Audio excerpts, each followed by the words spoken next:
Assalamualaikum warahmatullahi wabarakatuh. Hai adik-adik, gimana kabarnya hari ini? Semoga kalian tetap sehat dan semangat. Semoga Tuhan memberikan kita kesehatan dan kita terhindar dari penyakit corona. Tetap belajar di rumah ya. Hari ini Ibu ada tema, yaitu tema kebersamaan di tempat wisata. Kalian bisa lihat di buku, yaitu temanya kebersamaan, subtema kebersamaan di tempat wisata. Ini merupakan pembelajaran pertama. Kita hari ini akan berwisata di kota ini nih. Kota mana ya adik-adik? Ya, betul, di kota Surabaya. Kita mulai dengan asal-usul dari kota Surabaya. Ibu bacakan tentang asal-usul kota Surabaya ini ya. Simak baik-baik. Asal-usul kota Surabaya. Dahulu, di lautan luas sering terjadi perkelahian antara ikan hiu suro dengan buaya. Mereka berkelahi hanya karena berebut mangsa.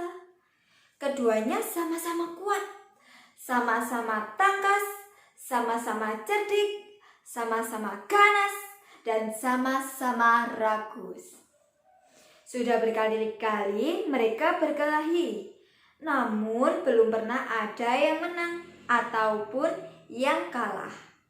Akhirnya mereka mengadakan kesepakatan. Aku bosan terus-menerus berkelahi, buaya. Aku juga, Suro. Apa yang harus kita lakukan agar kita tidak berkelahi? Untuk mencegah perkelahian di antara kita, sebaiknya kita membagi daerah kekuasaan menjadi dua. Aku berkuasa sepenuhnya di dalam air dan harus mencari mangsa di dalam air, sedangkan kamu buaya, kamu berkuasa di daratan dan mangsamu harus yang berada di daratan. Sebagai batasan antara daratan dan air, kita tentukan batasannya, yaitu tempat yang dicapai oleh air laut dan pada waktu pasang surut. Baik, aku setuju gagasanmu.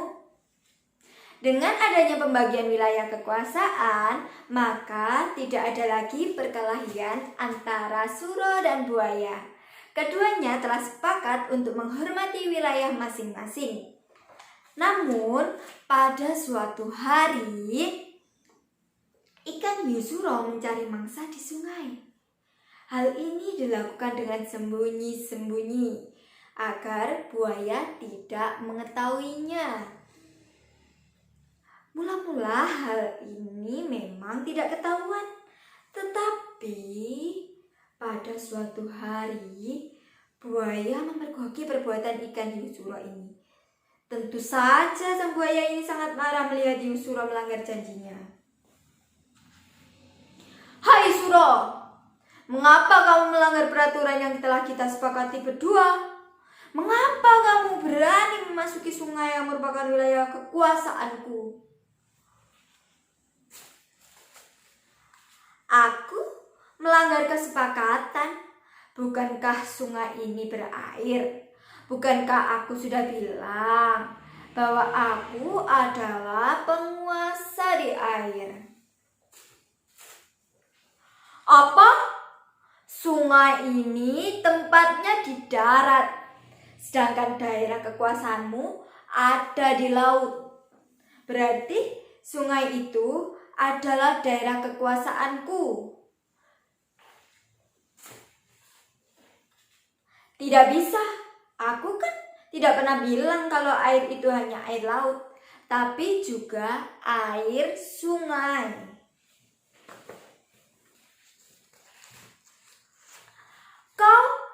sengaja mencari gara-gara? Tidak, kupikir alasanku cukup kuat dan aku memang di pihak yang benar. Kau sengaja mengakaliku. Aku tidak sebodoh yang kau kira. Aku tidak peduli kau bodoh atau pintar. Yang penting air sungai dan air laut adalah kekuasaanku. Karena tidak ada yang mau mengalah, maka pertempuran sengit antara ikan hiu suro dan buaya terjadi lagi. Pertarungan kali ini semakin seru dan dahsyat. Buaya mendapat gigitan hiu suro di pangkal ekornya sebelah kanan. Selanjutnya, ekornya itu terpaksa selalu membelok ke kiri. Sementara ikan suro tergigit ekornya hingga hampir putus. Lalu ikan suro kembali ke lautan. Buaya puas telah dapat mempertahankan daerahnya. Pertarungan antara ikan hiu yang bernama suro dan buaya ini sangat berkesan di hati masyarakat Surabaya. Oleh karena itu, nama Surabaya selalu dikait-kaitkan dengan peristiwa ini. Dari peristiwa inilah yang kemudian dibuat lambang kota Surabaya, yaitu gambar ikan suro dan buaya. Oke, terima kasih adik-adik telah menyimak cerita tentang asal-usul kota Surabaya. Ini kalian bisa berlatih dan silahkan jawab di kolom komentar ya. Ibu bacakan soalnya. Jawablah pertanyaan-pertanyaan di bawah ini. Pertanyaan ini berasal dari cerita tentang asal-usul kota Surabaya. Tadi ya sudah menyimak, nanti jawab di kolom komentar. Yang nomor 1, mengapa suro dan buaya bertengkar? 2, apa yang mereka lakukan untuk menyelesaikan masalah? 3, mengapa buaya sangat marah kepada suro setelah mereka menyepakati janji? Yang keempat, berkaitan dengan kota mana ini kisah suro dan buaya? Kelima, bagaimana pendapatmu agar kita bisa hidup berdampingan? Oke, jawab pertanyaan di kolom komentar. Nah, suro dan buaya ini tadi membagi wilayah kekuasaannya menjadi wilayah darat dan laut. Di sini adalah wilayah kekuasaan yang diperebutkan oleh ikan suro dan ikan buaya. Karena di sini banyak ikannya. Jadi ibu punya 2. Ini adalah wilayah kekuasaan dari suro dan buaya. Wilayah ini nanti akan dibagi dengan kertas merah dan kuning ini. Ibu bantu untuk menempelkannya ya. Seperti ini.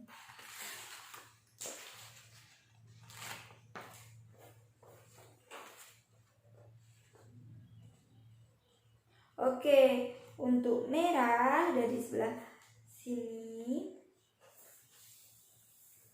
tempelkan. Lalu sebelah lagi kita tempelkan untuk agar di wilayah ini dikuasai oleh ikan suro.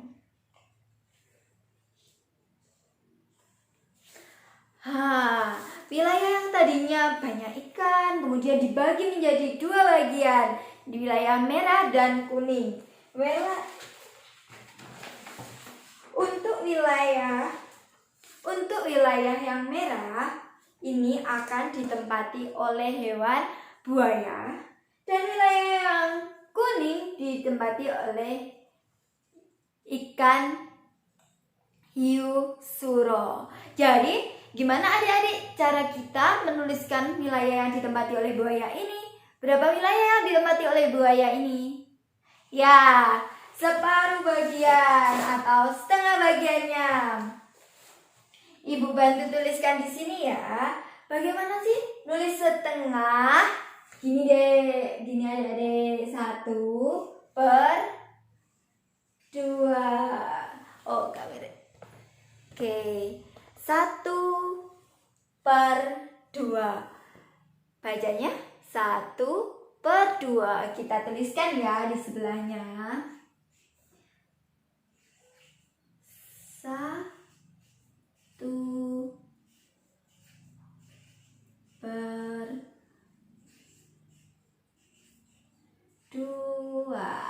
Oke adik-adik, kita sudah bisa menuliskan kalimat 1/2.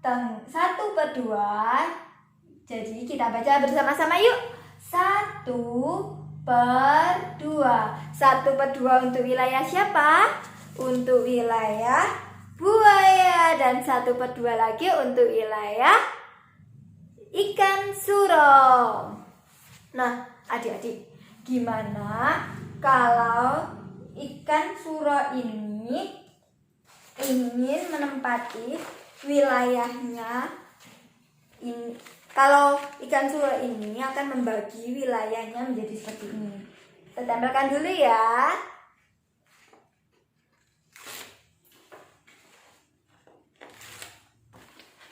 Oke, tunggu bentar.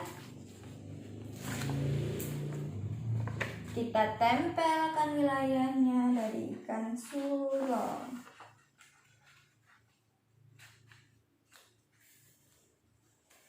Oke, sudah tertempel. Dan sebagiannya lagi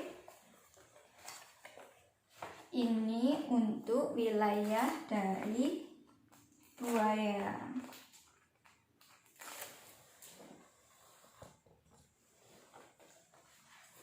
Nah, ini suro dan ini buaya. Ini adik-adik, ini untuk buaya dan ini untuk wilayah ikan suro. Apakah ini disebut dengan setengah bagian? Iya atau tidak?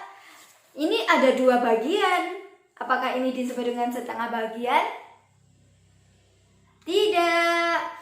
Kenapa tidak? Karena bagiannya dikatakan 1/2 itu jika bagian itu dibagi dengan sama, yaitu seperti di sini.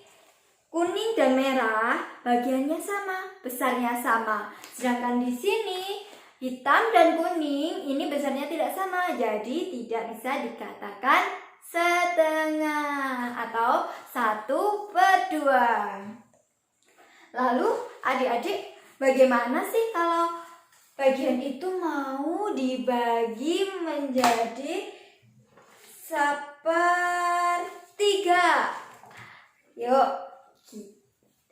Jadi jika wilayah ikan ini mau dibagi 1/3, maka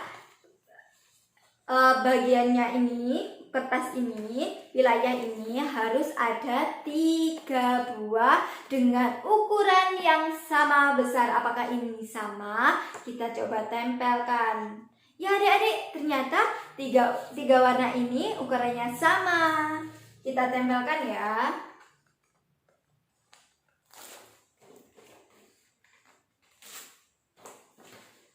Oke, tunggu bentar.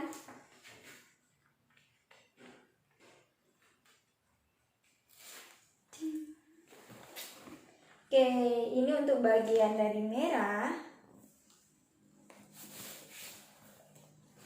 Kemudian lanjut yang ungu.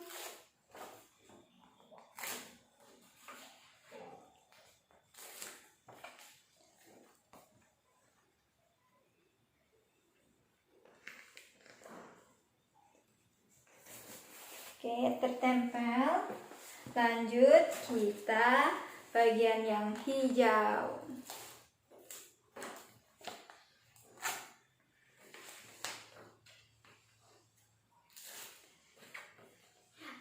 Adik-adik bisa melakukannya di rumah ya, dengan kertas, buat lingkaran dan ditempel-tempelkan. Wow, dari 3 bagian ini bisa menutupi wilayah ikan-ikan tadi. Kalau untuk warna merah, berapa bagian dari keseluruhan ini? Ya, betul. Warna merah ini adalah 1/3 dari wilayah. Gimana ya nuliskannya? Kesini di adik-adik, ibu tunjukkan. Warna merah 1 di atas dan dikasih per 3. Dibaca 1/3. Ayo kita baca bersama-sama. 1/3. Sekarang adik-adik, ayo kita bagi wilayah ini menjadi 4 bagian ya.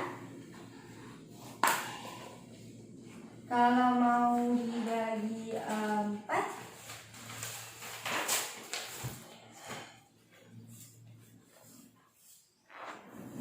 kira-kira gimana ya? Kita perlu berapa? Kita perlu berapa kertas? Kita perlu 4 kertas. Ada kuning, putih, hitam, dan juga merah. Kita tempelkan di sini. Oke. Kita tempelkan untuk bagian pertama. Bagian pertama di sebelah atas, tempel kuning. Sekarang warna kuning. Kita tempel di sebelah warna putih. Oke, sudah ada berapa bagian? Sudah setengah bagian ya, ini ditutup dan ini belum, ada 2. Lanjut.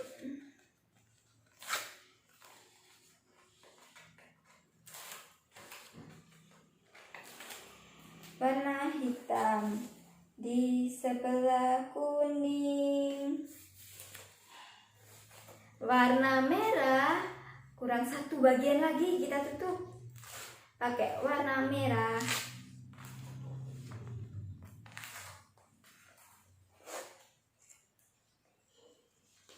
Oke. Nah, kalau ikan hiu ini mau menempati warna putih, berapa bagian dari keseluruhan ini yang ditempati oleh ikan hiu? Ya, 1 bagian dari 4. Jadi kita nuliskannya yaitu, kita lebih dekat lagi yuk.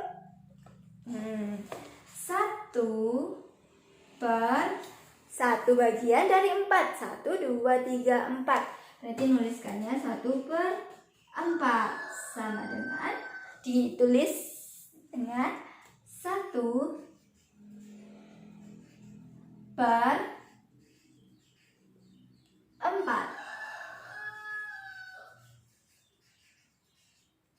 Ya, adik-adik sudah dapat menuliskan dan memahami pecahan setengah, 1/2, 1/3, dan 1/4. Nah, tadi kita sudah membahas tentang buaya. Sekarang waktunya kita untuk berkreasi. Yeay! Apa sih yang kita butuhkan untuk berkreasi kali ini? Kita membutuhkan plastisin dan juga ini adalah penggaris beserta alasnya kita gunakan kertas. Oke,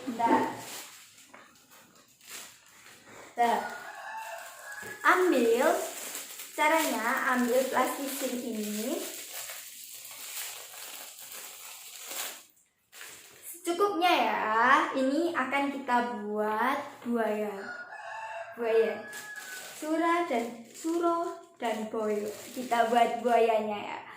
Kita gulung-gulung sampai dia lonjong. Terus lakukan ya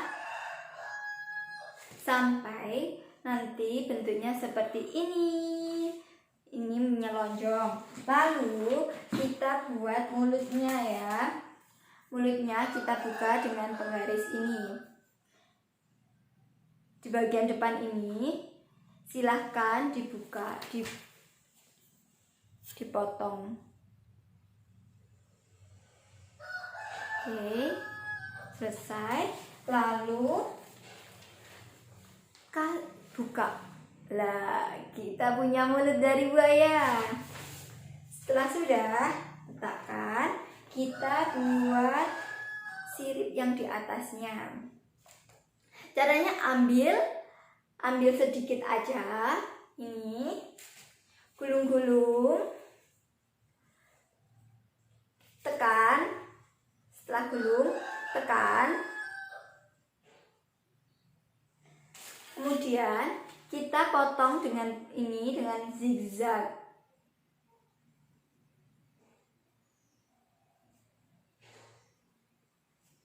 Nah, seperti ini. Zigzag seperti ini. Nah, semuanya nanti akan berbentuk seperti ini. Akan menghasilkan bentuk seperti ini. Kemudian setelah selesai, kita tempelkan di buayanya. Nah, kita perlu lagi adalah kaki. Kaki buaya ada berapa Adik? Ada 4. Mari kita buat kakinya. Oke. Kaki seperti ini kecil aja. Kemudian ditekuk seperti S. Kita ulangi sebanyak 4 kali. Oke. Bentuk S seperti ini. Gulung-gulung bentuk S. Oke. Jika sudah 4, tempelkan. Nah, 1, 2,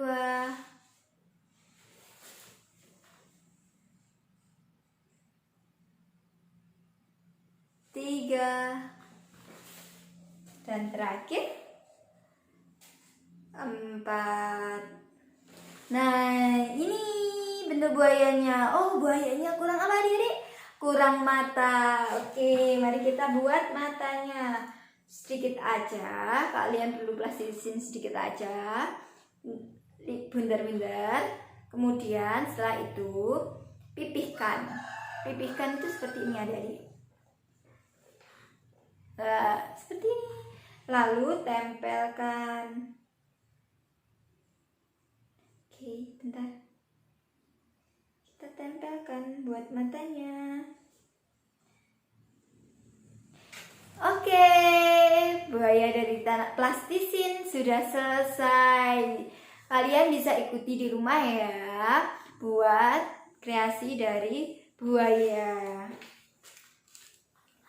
Selamat mencoba di rumah. Terima kasih. Bagaimana pelajaran hari ini? Apakah menyenangkan? Kalian bisa ikuti di rumah dan jangan lupa untuk jawab pertanyaan-pertanyaan tadi di kolom komentar. Oh iya, jangan lupa terus belajar dan saksikan video-video selanjutnya. Wassalamualaikum warahmatullahi wabarakatuh. Dadah.